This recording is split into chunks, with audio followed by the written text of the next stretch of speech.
The Catholic Church is one of the world's largest religious organizations, providing many cultural and moral values. However, behind that glitz and glamour are terrifying dark corners, secrets that the Church has tried to hide for centuries. Here are 5 of the darkest truths. 1. The castrated sopranos, castrati. The world of music once bore witness to one of the most haunting sacrifices in human history. One that intertwined art with cruelty, devotion with suffering. In the dimly lit chambers of 17th and 18th century Europe, young boys, some as young as 7, were led into rooms where their destinies were rewritten with cold steel. Their parents, often driven by poverty or the allure of fame, handed them over to surgeons who, under the guise of preserving angelic voices, stole their futures. The boys were drugged, their small bodies left defenseless against the knife that severed not just their ability to mature but their humanity itself. Many never woke up. Infection, blood loss, and sheer agony claimed more than 80% of them. But those who survived, they became something unnatural, creatures caught between childhood and manhood, their voices forever suspended in an ethereal prison. The Church, the supposed sanctuary of morality, not only permitted but encouraged this horror, all in pursuit of voices that could reach celestial heights. Castrati, they were called divine instruments of music, yet victims of an unholy crime. Their voices, soaring above choirs, hypnotized congregations, but behind every haunting note was a boy robbed of his future, a man who would never be whole. Some became rich, adored, and worshipped, yet none could ever know love, family, or the simple joy of growing into themselves. Their bodies, frozen in unnatural adolescence, became living relics of a barbaric prophecy, one where suffering was the price of divinity, and where the echoes of their stolen innocence would ring through history long after their songs had faded. 2. Sexual abuse. For decades, Catholicism has been shrouded in child abuse scandals. The problem only really came to light in the 1980s, when many victims came forward. One of the most horrifying cases was exposed by the Boston Globe in 2002, when thousands of priests were accused of abusing children over decades. Among them, Father John Geoghegan was accused of abusing 130 boys, while Lawrence Murphy was accused of raping more than 200 deaf children. In 2002, the Boston Globe broke one of the darkest scandals in history, revealing a decades-long web of abuse that reached to the very core of the Catholic Church. Among God's monsters in human form, John Geoghegan is the most vile symbol of unbridled depravity. He preyed on more than 130 boys, his crimes covered up by a church that simply moved him from parish to parish, allowing his atrocities to continue. But perhaps even more horrifying was Lawrence Murphy, a man who exploited not only the innocent but the helpless. More than 200 deaf children, their screams silenced, their suffering ignored by those who claimed to be their protectors. Their abusers did not act alone. They were supported by an organization more concerned with its own survival than the ruined lives it left in its wake. Documents were buried, victims were silenced, and guilty priests were transferred rather than punished. It was a betrayal so massive, so calculated, that it shook the very foundations of the faith. How could those who were supposed to lead souls to heaven become the architects of hell? And if the Church itself cannot answer for its own sins, who will? 3. Priests punished but still protected. For centuries, justice was not blind. It was shackled, gagged, and buried beneath the robes of men who claimed to be the moral compass of the world. The Catholic Church did not just fail to protect the innocent. It became the architect of a system designed to shield predators.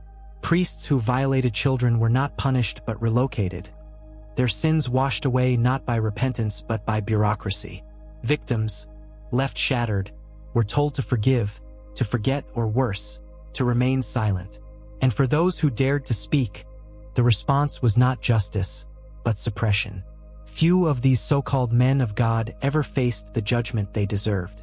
The Church, with its vast influence, ensured that police inquiries went cold, that survivors were pressured into secrecy, that files documenting the horrors mysteriously disappeared. In rare cases where evidence was undeniable, perpetrators were quietly defrocked. But even then, they walked free.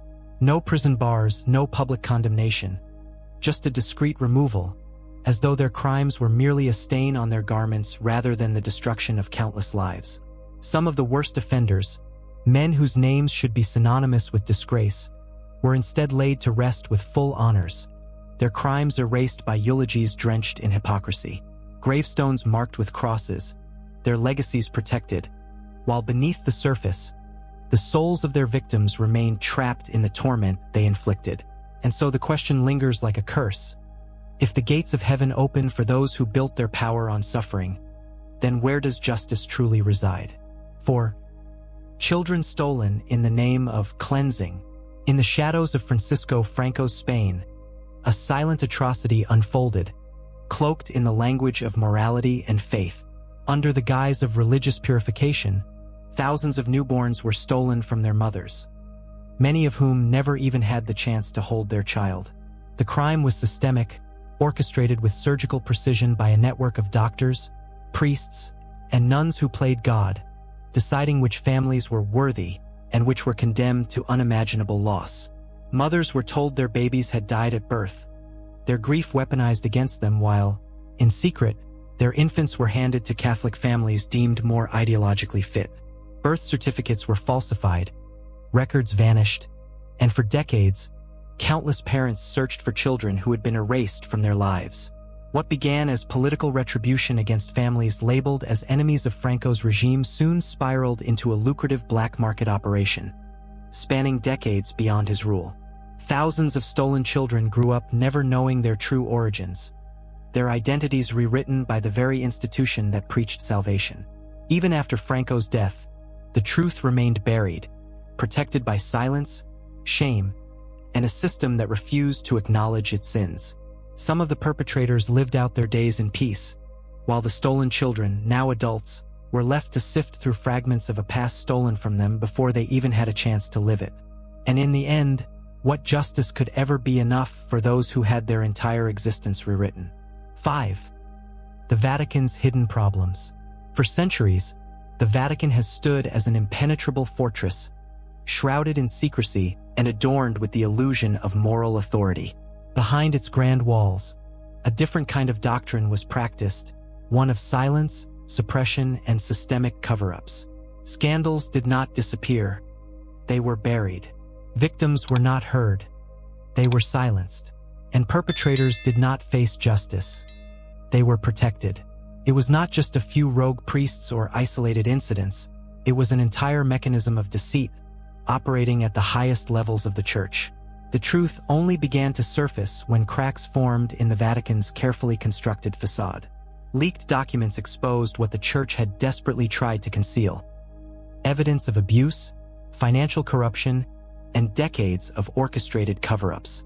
Investigations revealed secret archives filled with cases of sexual crimes, hidden from the public to protect the Church's reputation rather than its followers. Some of these records documented direct orders from high-ranking officials instructing bishops to shield accused priests from prosecution, to transfer them instead of condemning them, and to prioritize silence over justice. Yet, even as the world recoiled in shock, the Vatican's response remained the same: denial, deflection, and half-hearted apologies that carried no weight. It was a betrayal beyond comprehension, not just of faith but of humanity itself. And so, the question remains: if an institution that claims to be the moral guide of the world chooses secrecy over truth, what else has yet to be uncovered?